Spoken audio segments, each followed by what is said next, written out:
केवल प्रभु की चाह नहीं रह गई, बहुत सी चाहें हैं। ये चाह जब तक है तब तक साधना ही अधूरी है, छेद है। जैसे हम रात दिन दूध दुहे चलनी में, तो हमको एक चुल्लू पीने को नहीं मिलेगा। चलनी में गैया दुहे और दोष दयु को दे, हरिगुरु कहो न माने अपनो ही फल। हरि गुरु कह रहे हैं कि अन्य चाह चलनी में गाय दुहना है, अन्य चाह बनी रही तो भगवत साक्षात्कार की चाह नहीं आएगी। इसलिए अन्य चाह को मिटाना ही साधना है। साध माने चाह ना माने नहीं, कोई चाह ही नहीं, कोई साध ही। बोले भगवान ने हमारी साध पूरी कर दी। साध माने चाह, साधना, चाहना, यही साधना है। चाह ना रह जाए। आशा ही परमम दुखम नैरास्यम परमम सुखम। आशा केवल आशास्य दास्यम वृषभान जाया। कई बार सत्संग में सुनाया, देखो चाह से केवल भगवत प्राप्ति। यही मथुरा के ब्राह्मण यज्ञ कर रहे हैं, बड़े याज्ञिक विद्वान, गायत्री अनुष्ठान करने वाले, बड़े धर्मात्मा, शास्त्रीय पद्धति से चलने वाले। तो क्या भगवान से मिल जाएंगे क्या? इन सबसे भगवान नहीं मिलते। व्रतांसि यज्ञ छंदांसि तीर्थानि यमा यमा। अगर सत्संग मिल गया भगवत प्रेमी का तो भगवान यथा वरुंधित सत्संगा सर्वसंगो पहो इमाम। मथुरा से पुष्प चयन करके मालिनी जाती वृंदावन से मथुरा, और वहां ब्राह्मण पत्नियों को देती और बताती, आज नंद के लाला ने ऐसी पोशाक धारण की थी, आज ऐसे सुंदर रूप से, आज ये लीला की, रोज नवीन नवीन शोभा, नवीन नवीन लीला। तब मेरी जो लास्ट 2 अटेम्प्ट रहे, जैसा मैं सत्संग से, वैसा मैं किसी अन्य साधन से नहीं। सत्संग से मैं बहुत जल्दी पकड़ में आ जाता हूं, क्योंकि चाह पैदा हो जाती है, सुनने मात्र से चाह। अब उनके हृदय में एक पीड़ा पैदा हुई, मैं कब देखूं, मैं कब नंदनंदन को देखूं। ये ब्राह्मण लोग ऐसे नियमनिष्ठ है कि इनको यज्ञ से फुर्सत नहीं, और अगर हम कहें भी तो शायद इनका भाव ना बने।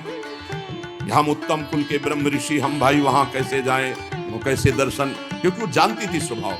अब बड़ा विचित्र अंदर पीड़ा पैदा हुई कि मुझे श्याम सुंदर के दर्शन करने हैं, और हमारे श्याम सुंदर कृपा करके दर्शन दे तो हो सकते, अन्यथा कोई उपाय नहीं। क्योंकि हम पातिव्रत धर्म धारण किए हुए अपने पति के विरुद्ध नहीं चल सकती, और पति कभी हमको लेकर के वृंदावन जा करके, नंदगांव जाकर लालजू के दर्शन नहीं करा सकते। अब अंदर से व्याकुलता हुई रोज सुनने के कारण, हे नाथ आप ही कोई विधान बनाओ और दर्शन दो। तो किसी किसी दिन प्रातः काल बिना छाक लिए, बिना भोजन लिए सखाओं के साथ चल देते और दिशा बता जाते कि आज इधर गाँव में चराएंगे, तो घर वाले उधर छाक पहुंचा देते। आज ना दिशा बताई और ना छाक ली,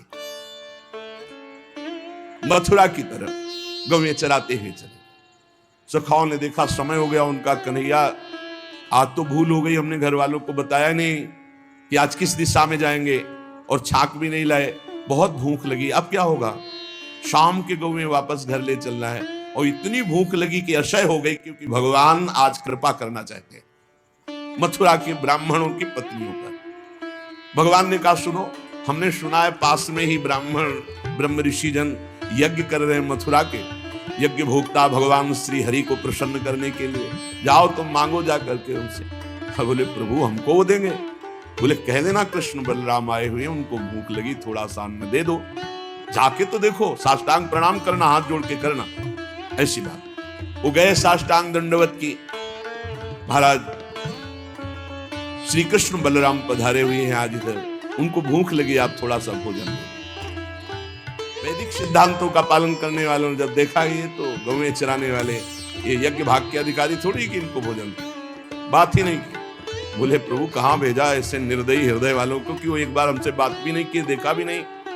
बोले देखो निराश नहीं होना चाहिए, प्रयत्नशील बने रहना चाहिए, तभी सफलता प्राप्त होगी। जाओ उनकी पत्नियों से कहो। बोले प्रभु जब पति नहीं दिए तो पत्नियां? बोले उनसे हमारा परिचय है, उनसे हमारा परिचय, वो अनन्य भाव से मेरा चिंतन करते। जाओ वो यज्ञशाला से पीछे से जाकर जहां उनकी पत्नियां साष्टांग दंडवत किया और कहा भगवान श्री कृष्ण बलराम पधारे हैं, और उनको भूख लगी। अरे अब तो अंदर की दबी हुई आग, कैसे श्री कृष्ण दर्शन मिले? अब तो प्रबल चाह, किसी की कोई परवाह नहीं।